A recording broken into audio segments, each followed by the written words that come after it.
গত 7 নভেম্বর দীর্ঘদিনের বার্ধক্যজনিত অসুস্থতার পর শেষ নিঃশ্বাস ত্যাগ করেছেন প্রবাদ প্রতিম বলিউড অভিনেত্রী জারিন খান।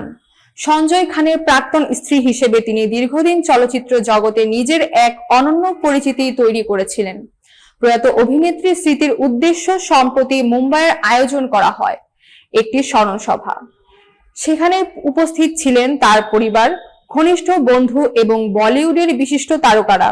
ঋতিক রোশন স্মরণ সভায় আবেগঘনভাবে প্রাক্তন শাশুড়ি জারিন খানের প্রতি শ্রদ্ধা জানান।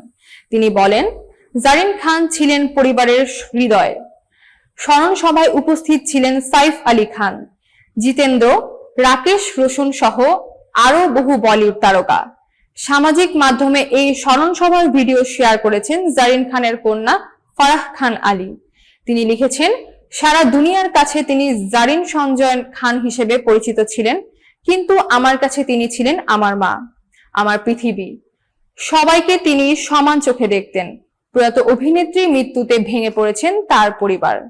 প্রাক্তন স্বামী ঋতিক রোশনও পরিস্থিতি সামাল দিতে প্রাক্তন শ্বশুরবাড়িতে উপস্থিত ছিলেন।